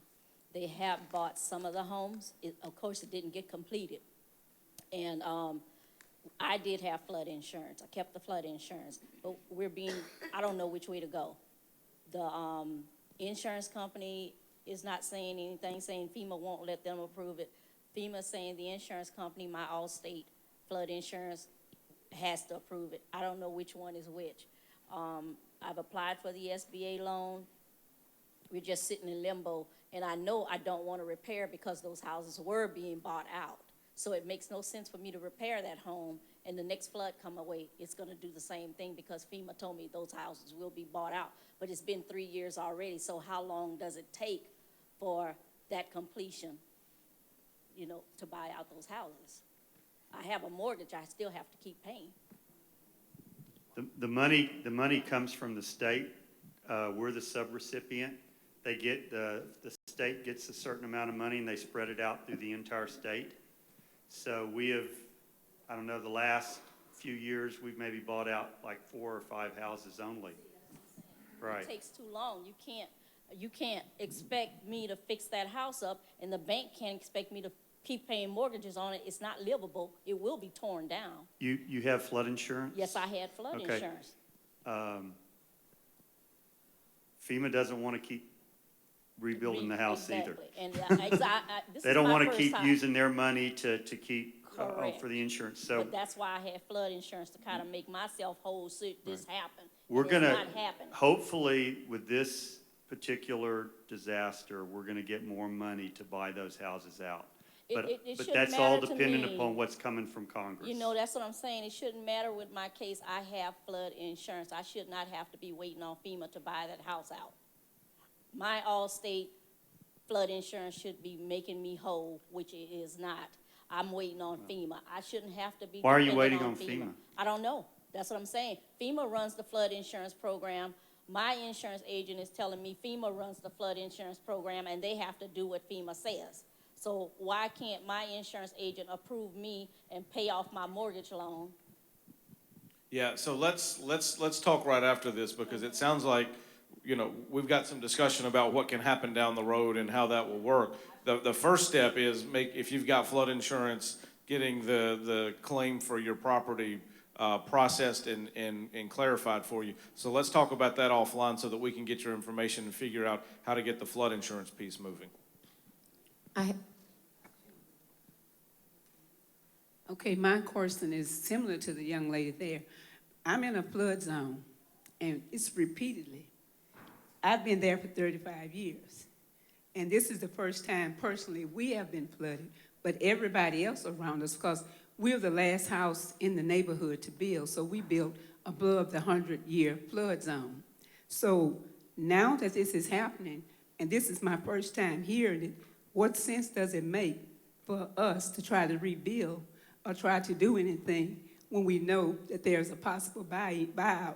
But no one is telling us that. So the people thinking that they should try to do something to their homes, we personally said we weren't going back because it's too much sweat, it's too much tears, It's too much tiresome. It wears you out. I'm in that senior citizen category. So why should I keep doing this? Why should he keep doing this? Why should the rest of the residents do this? Why don't somebody tell us that there's a program that is going to work for you, that you don't have to do that? I had flood insurance. My flood insurance has sent the check. We have sent the check back, signed the check, and waiting for the balance of it to come to us. Why should I keep on?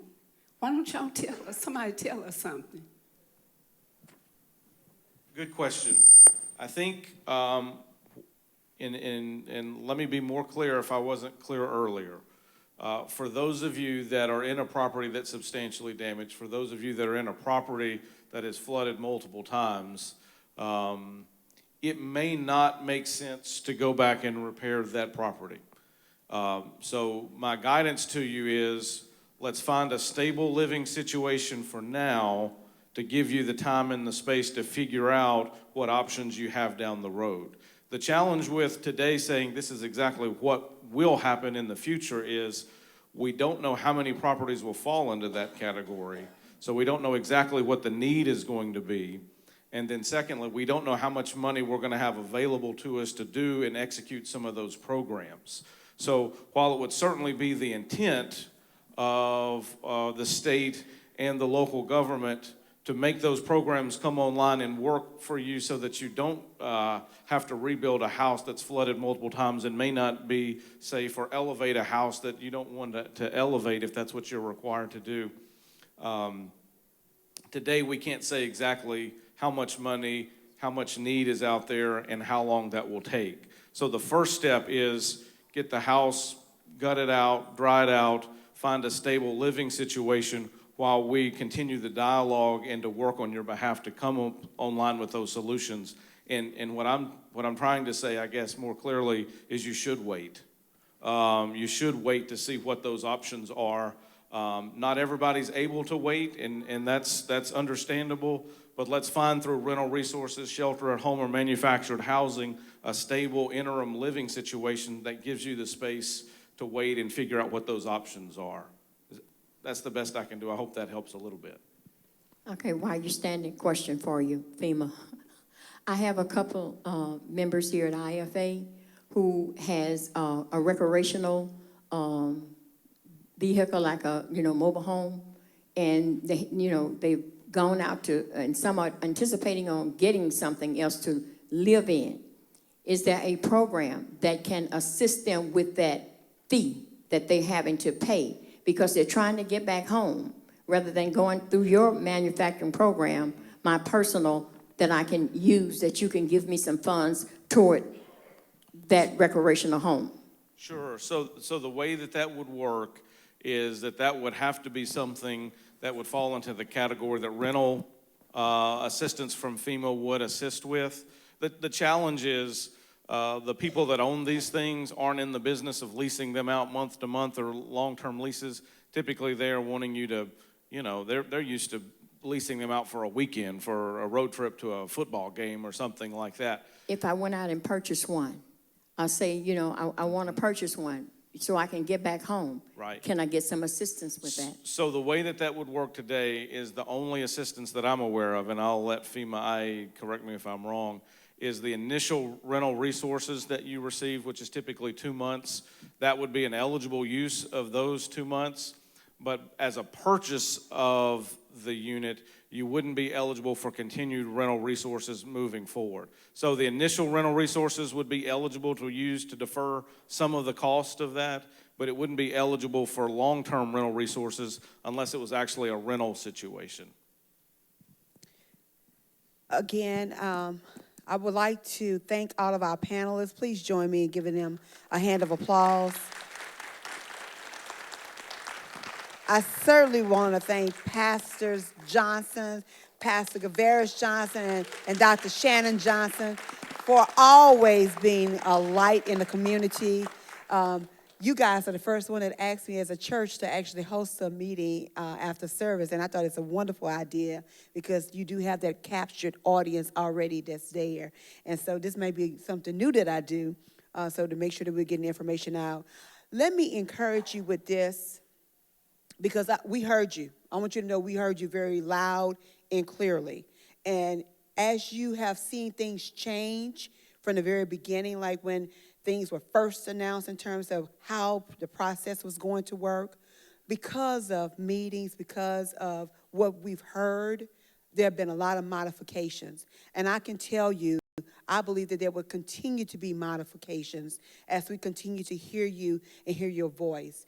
There's been a lot of things said here today that make sense, that we're going to take back and make sure that we convey that information. And, you know, my good friend William talked about the state, and he getting his stuff from the state, and that's true, but we're getting our stuff from the feds. So, you know, it's a process. And so we have to send it up to the federal government. And I have to tell you, we may need some of you at some point to chime in or to write a letter so that we can send it to our federal government to let them know in terms of the practicality of what's happening and the implications of what's happening, because sometimes people just, they don't know. I mean, and they don't know unless we tell them. And so this is a good way of informing them and letting them know. Lastly, I would like to say before we get ready to go and eat, because I'm ready to eat too, the Shelter at Home program, initially when I heard about the program, I thought it was an excellent program because at the end of the day, I know that everybody, you know, you want to go back to your own home, regardless of what it is, it's yours, and you want to go back to it. And when we first started the program, I think we kind of put out information that made it appear as if it would be a place that would kind of make you somewhat whole. It doesn't. It gets you started. And one of the things that I said to the company, to the lead contractors, I said, we need to change the messaging because this gets you started. And what you could do is the other additional money that you're receiving from FEMA, if you've been able to put up a half a wall, if they allow you to do the one wall or whatever, then maybe you can go ahead and take some of that money to do the rest of the room. There are some other things that I've heard as it relates to the contractors that I would like to discuss in terms of the multiple contractors that I'm going to visit with them about.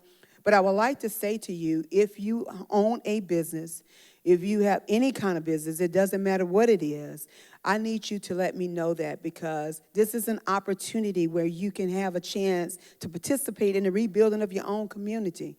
And so one of the things I have made very loud and clear to those individuals who have received a contract and they are subbing some of the work out is that I want to make sure that local contractors are getting this work. But there's a lot of different moving pieces, and so it doesn't matter what your area of expertise may be in terms of business. There may be some use for it, but if we don't know that you exist, then we can't make sure that you're connected. So please make sure that we have that information. I know that I had two of my assistants here. I don't see them now. Andrea, oh, there they are. Will y'all please stand? So Andrea Scott and Tina Keller, they are here. And so make sure you see them in the back and give them any information as it relates to if you need to have your house gutted, if you have shoddy work that's happened to your home. I want to know that today. You don't have to call the 800 number because we will make sure that all that is taken care of. So with that said, again, Pastor, I just can't thank you guys enough for always being right in the center and being the heart for the community, ensuring that people get what they need. That's so very important. So we thank you for being able to play a small role in that. But we are here for the long role. We're going to go over there with you guys. And anybody who has a question, these ladies and gentlemen have agreed to stay until you have your questions answered.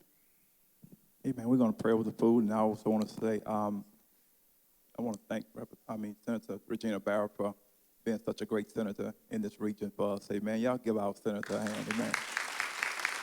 And I want to thank this panel, this team, and y'all came out in numbers that mean a lot to the folks that are out there asking questions. So we want to thank y'all for answering the questions, and God bless you.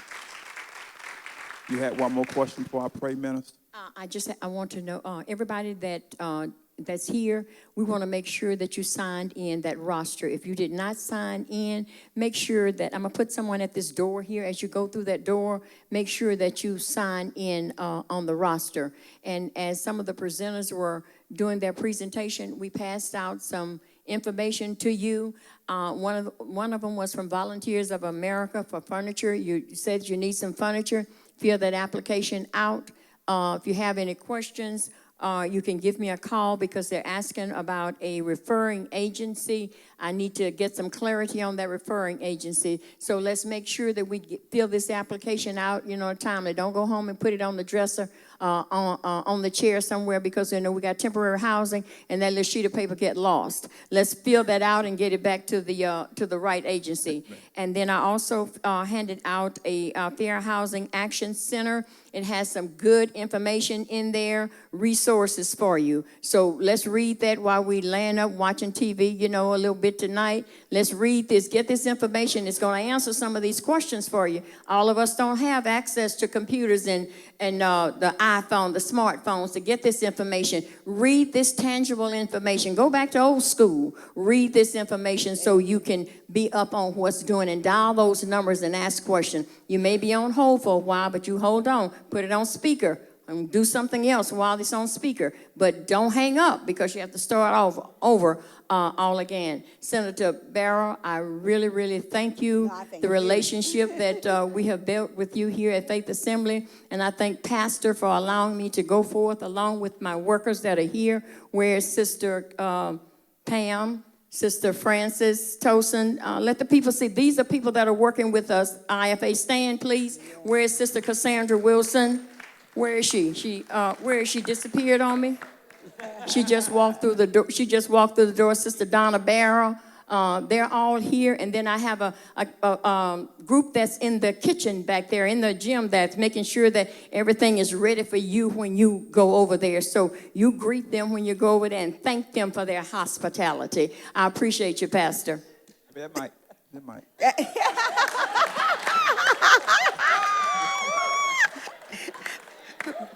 I love it. Pastor is good. He'll collect all the mics. But I want to thank Minister Ann Brown and her team. They have been excellent. But when she got up and spoke, she reminded me of two things that I want to say. Number one, please make sure you do sign the sign-in sheet. We are creating a database where we can provide information on a weekly basis. So we're going to send you some information where you can possibly call in and you can hear what's happening, get an update. Then secondly, there is a moratorium that has been declared in this region. When the governor, when the president did the declaration and the governor declared that he had a disaster here, a moratorium went into place as it relates to mortgages. It's not automatic, though. You need to still call your mortgage company and see what can be worked out. Different mortgage companies are doing different things. Some of them are giving you a 90-day extension and allowing a balloon payment at the end of the 90 days, which I'm not in favor of. But then some are doing it and allowing you to put it at the end of the mortgage payment. And other companies are giving you a certain amount of time, but you have to call them. So that may help some of you who are still paying your mortgage payment. Call your mortgage company and see what can be done. You may be able to do a forbearance. There are just multiple things that are out there because the declaration has been declared, so you can get some alleviation as it relates to paying that mortgage payment, at least maybe for the next 90 days.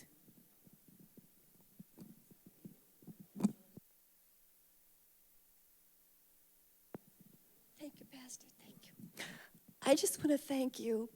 I'm a member of a disaster survivor assistance team, and I think I speak for all of us who've met you in the field. You've been so gracious to us, and we thank you for your reception. We've seen such resilience and your strength that's built on your faith, the faith that the Lord's instilled in you, and the optimism. It's incredible in the face of an adversity that most of you have never seen. In all my years in working in disaster, I have not seen this either. I just want to thank you, and I want to give you one more R. That's rejoice. In addition to those R's, thank you.